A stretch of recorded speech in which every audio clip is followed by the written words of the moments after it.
अधिक भोजन करने वाला कभी प्रसन्न नहीं रह सकता। और बड़ी विचित्र ये जिह्वा है, ऊब गए भगवान। रोज इसे पवाओ, लेकिन रोज नए नए पदार्थ, पेट बढ़ता चला जा रहा है, मांस पेशियां बढ़ती चली जा रही, कब्ज बढ़ती चली जा रही है, और जिह्वा खाते खाते बूढ़ी होने जा रही, फिर भी और खाओ और खाओ, पता नहीं कब तक खाओ खाओ खाओ।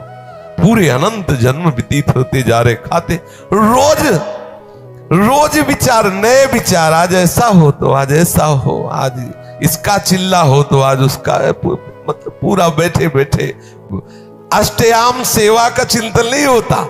होता है कि आज कौन से कौन पदार्थ पाए जाए, ये रसेंद्री है।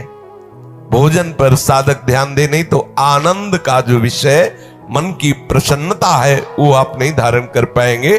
बोले हित परमित भोजी, थोड़ा सरल, स्वाद रहित, स्वास्थ्य वर्धक सतोगुणी भोजन पाया जाए, पर है बहुत कठिन।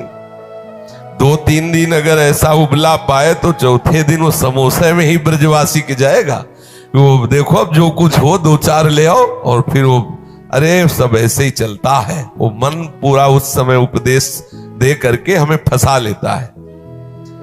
इसलिए साधक अगर मन को सदैव प्रसन्न रखना चाहता है तो भगवत समर्पित मन होने के लिए भोजन में सुधार करे, अच्छा भोजन पाना त्याग दे। अच्छा का तात्पर्य है स्वाद युक्त, चटपटा, ये सब ऐसे सात्विक भोजन पाओ।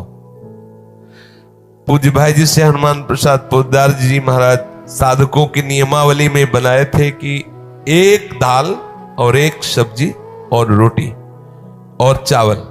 अगर कढ़ी बनेगी तो दाल हटेगी या सब्जी हटेगी, 2 से अधिक नहीं है, रोटी और चावल, और एक उसकी नियमित संख्या हो जाए, 4 रोटी, अगर चावल है तो इतना, कढ़ी दाल एक बार रखवा लिया, एक बार रख लिया, और बस प्रणाम करके भगवद अर्पित करके उसे, बस ये नियम बहुत काल तक चलना चाहिए। अगर हम 4 रोटी पाते हैं तो 4 ही पाते हैं बहुत दिन तक।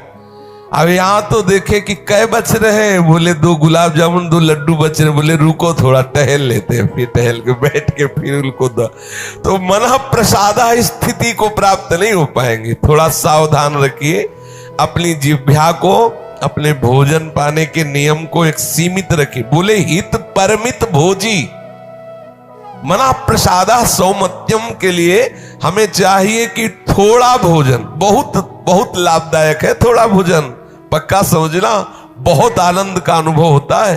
कभी कभी बहुत गुस्सा आती है इस जिह्वा पे, ये पूरा जीवन बर्बाद कर देती है, कभी भजन चैन से नहीं करने देती। देखो थोड़ा भोजन पाओ, जितने से आपको भोजन का ध्यान न रहे। 2 बातों में भोजन का ध्यान, अधिक पा लिया तो पेट का ध्यान रहता है कि बहुत, अब वो कैसे पचावे, ऐसे ऐसे सब उपाय करता रहता है। और अगर एकदम आपने कम पाया तो भी ध्यान रहता है कि कितनी जल्दी शाम वाला समय आए कि भोजन, ऐसा उचित स्वाद रहित भोजन बहुत आवश्यक है भजन मार्ग में, बहुत आवश्यक।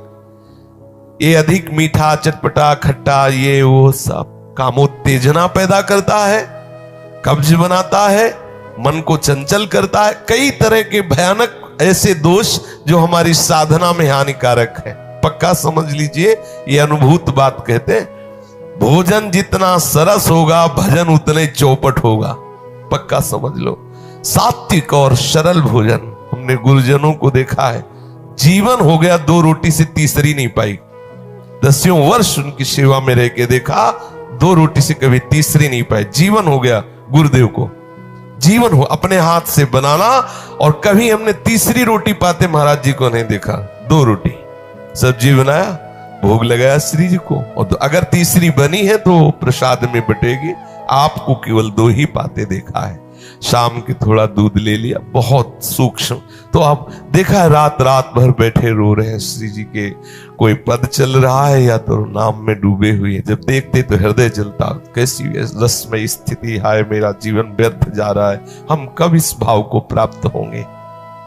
ये भोजन बहुत घातक वस्तु है, बहुत घातक वस्तु है। साधक इस बात पर ध्यान दे, ये भोजन हमें मारे डाल रहा है। हमारा जीवन भगवत प्राप्ति के लिए है, और ये आज पा लिया, वो पा लिया, ये गुलाब जामुन, ये लड्डू, ये वो, बस बुद्धि में विचलता, भगवत चिंतन रहित और नाना प्रकार की वासनात्मक खेल की कामनाएं, कल्पनाएं, ये भोजन के कारण।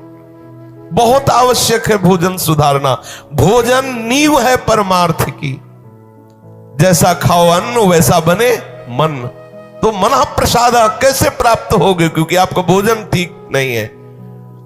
बहुत सावधान। एक नियमावली भोजन की बना लो। प्रार्थना है, कितना भरोगे, ये पता नहीं कौन से ऐसे पदार्थों से बना हुआ कि इसको कभी तृप्ति ही नहीं होती। खट्टी डकारे आ रहे हैं शाम के, फिर भी वो कामना में लगा है कि आज मूली का पराठा पाया जाए, आज ये हे भगवान, ऊब गए, इस मनी राम से ऊब गए, ये रसेंद्री से ऊब गए, मरने को हो रहे, दांत खराब है, लेकिन चलो ऐसे मीस के ऐसे खाओ, ऐसे ये पाओ।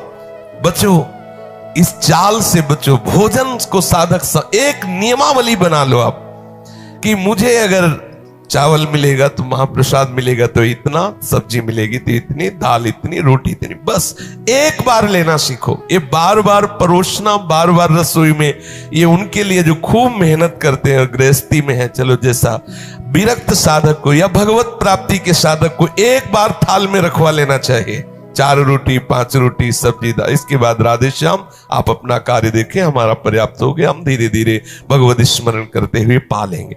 एक बार पाने, हमने देखा है परमहंस महापुरुषों को, संतों को, एक बार में क्या होता है, हम अपने को संयम में रख पाते हैं। एक बार बोल दिया हमें 4 रोटी रख दो, ये रख दो, बस ठीक, चलो जाइए। या तो मधुकरी करते हैं तो अपने अनुकूल प्रसाद। एक नियम बना लो, अगर हम 4 मधुकरी पाते हैं, 5वीं नहीं पानी चाहिए, जितना मांगे, एक नियम बना लो, उससे आप विजय प्राप्त कर लोगे इस रसेंद्री पर। यदि मन को सदैव प्रसन्न रखना है, भगवदाकार रखना है, भगवत चरणारविंद के चिंतन में मगन रखना है, तो हित परमित भोजी, आपका भोजन बहुत ठीक होना चाहिए, नियमित होना चाहिए, परमित होना चाहिए, एक नियमावली के अंतर्गत होना चाहिए। पक्का समझ लो, वो नियमावली कई वर्षों तक बराबर एक जैसी चले। देखो, आपकी एक अवस्था आ जाएगी आनंद की, बड़ा आनंद का विषय है। ये भोजन ही हमें परेशान करता है, भोजन ही हमें विषय की तरफ प्रेरित करता है, भोजन ही हमारे हृदय में क्रोधादि वृत्तियों को जागृत करता है, भोजन ही हमारे अंदर नींद आदि बढ़ाता है। बहुत सात्विक और नियमित परमित भोजन हमें मन प्रसादा स्थिति में निश्चित प्रतिष्ठित कर देगा।